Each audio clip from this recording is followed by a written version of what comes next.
Hello, everyone, and welcome to let's call it a special postseason edition of Rawlings First Pitch. I'm your host, Joe Healy of D1 Baseball. We're here to talk to the Murray State Racers, and why the heck not, after the weekend they had in the Oxford Regional, coming through it with I would imagine, pretty stressful win in the dugout, 12-11 over the Rebels. It was a lot of fun for folks like me to watch, though, that didn't have as much skin in the game. But happy to be joined today by Murray State head coach Dan Skirka and Dustin Mercer of the Racers. Gentlemen, first off, I appreciate you taking a little time of what I assume is a crazy busy week to join me today. Of course. Yeah, excited to be here. Thanks, Joe.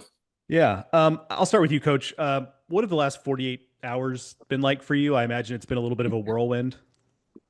Yeah, I actually had to look at my phone this morning. It's been a lot of text messages. It was over 1,300 messages and a lot of hours on the bus. And then last night when I finally got on the couch, just responding to people. You know, the baseball community is awesome, and so many people are following these guys, and rightfully so. The story these guys have of individually and collectively is special, and what they did. So just want to take the time and thank everybody for following along and rooting for us.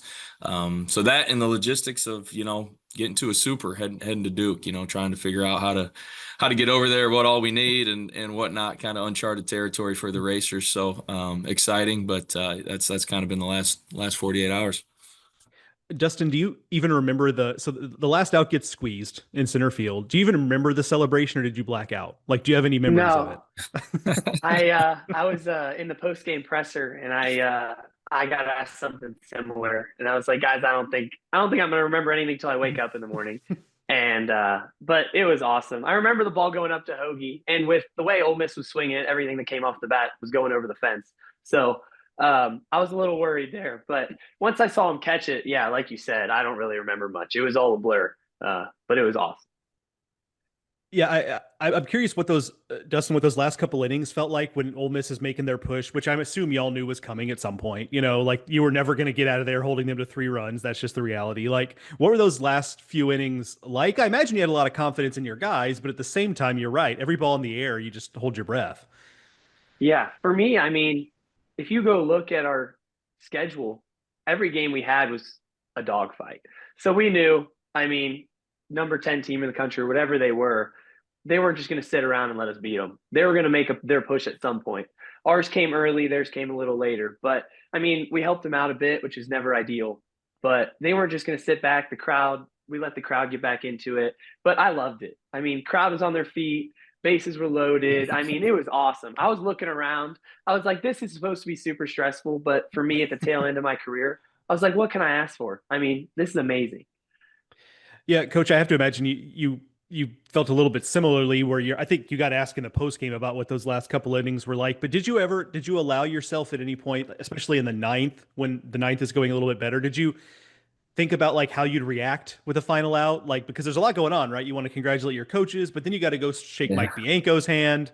And then, Yeah. like, did you ever allow yourself to go there to think about, okay, how am I going to No, react if this happens? no, not really in the ninth. I don't know, just really still locked in, I guess, on who they had coming up and kind of monitoring Graham's pitch count. Graham Kellum was phenomenal, and not saying I would have made a change, but just monitoring it, trying to do what, stay. I preach to these guys the process. So I was just staying in my process, knowing where they were at in the batting order, making sure our guys, didn't get caught up in the moment defensively and were in the right positions.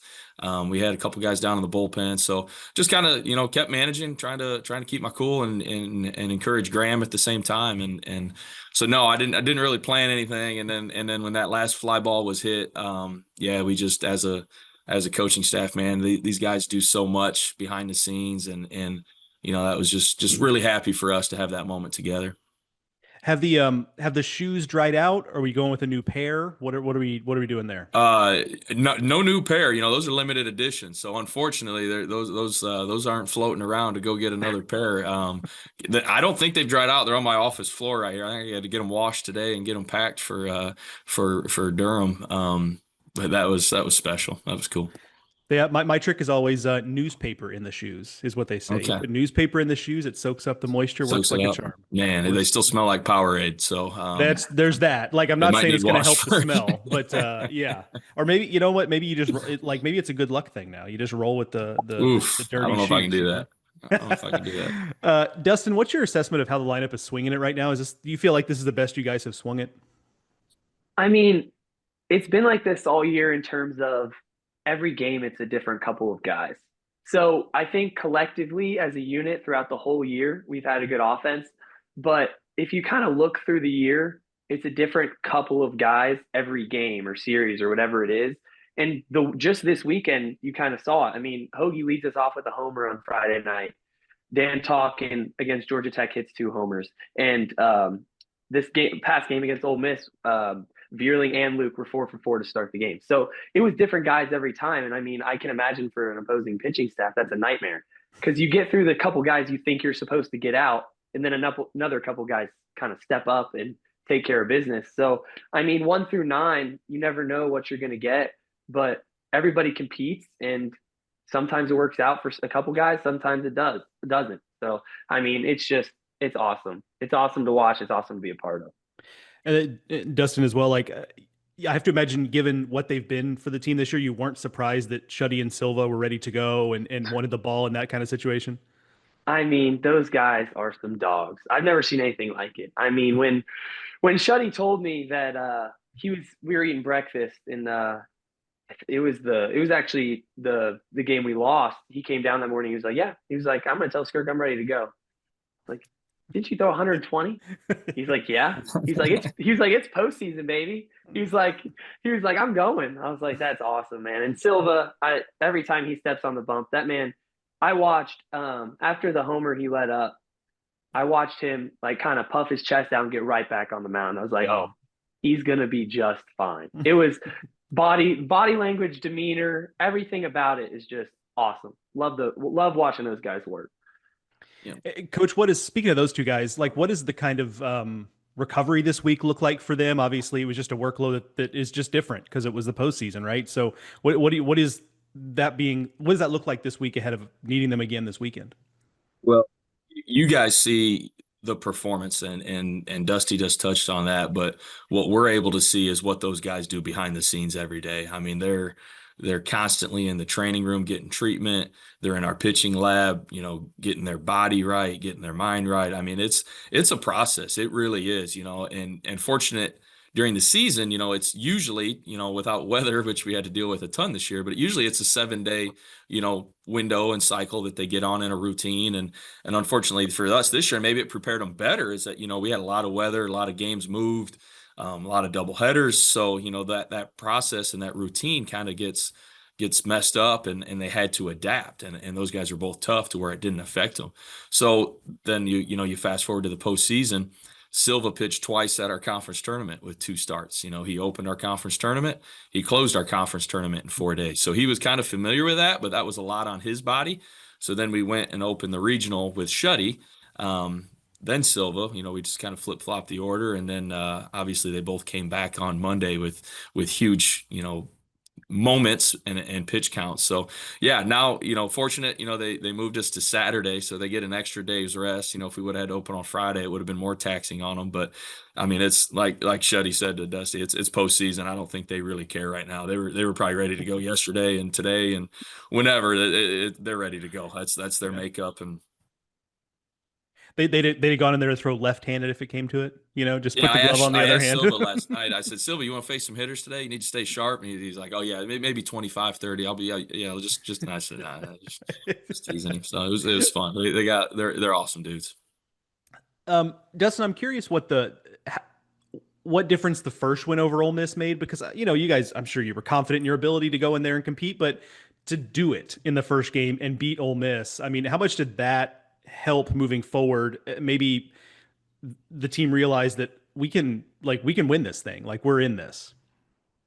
I mean, statistically, you see it. Like, winning game 1 of a regional just propels a team to put themselves in a position to succeed in the regional in general. So, I mean, going in there, hostile crowd. They chose the night game. We talked about that before the game. The host chooses. They chose the night game. They wanted to get rowdy, give their fans time to get ready for the game. I mean, we walked in there, place was bumping.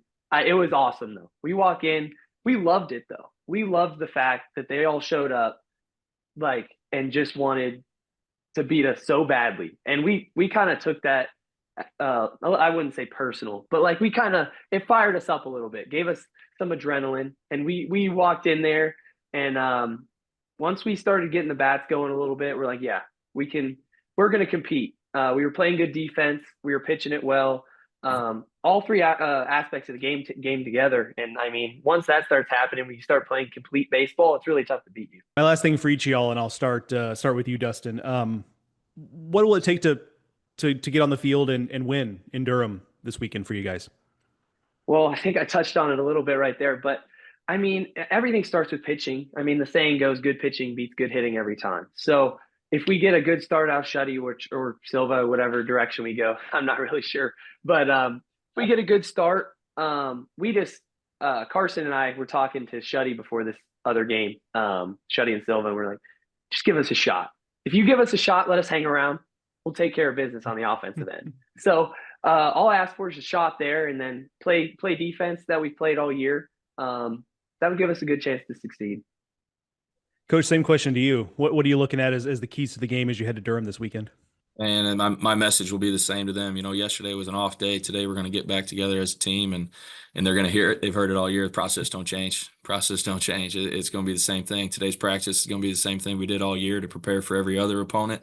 Once we get over there, practice is going to be the same thing on their field that it's been for every other pre-series practice. Because that's what it takes. You know, like Dusty said, we got to throw strikes. We got to take care of the baseball. We got to find a way to get on base, and we got to get clutch hits when we are on base. And the other aspect of that is that these guys are going to play hard for 9 innings. They're going to compete like crazy. They're going to love each other. They're going to pick each other up. We're going to have some really high highs, and we're probably going to have a couple lows in there. And we're going to try to minimize all that and ride the wave and keep going. But the guys are playing, you know, solid baseball right now, and that's just going to be my message to them. You know, what we've been doing is good enough. We just got to continue to do that. Yeah, the proof is already in the pudding, right? You know, if you can beat Ole Miss and Swayze, you're probably going to be in a position to beat anybody on your best day. So, congrats once again, head coach Dan Skirka and Dustin Mercer, the Murray State Racers. Good luck this weekend, gentlemen, and thank you for joining me. Thank you. That's going to do it for this special postseason edition of Rawlings First Pitch. For more information on MVC baseball and Murray State's continuing run, go to mvc-sports.com, and we'll talk to you next time.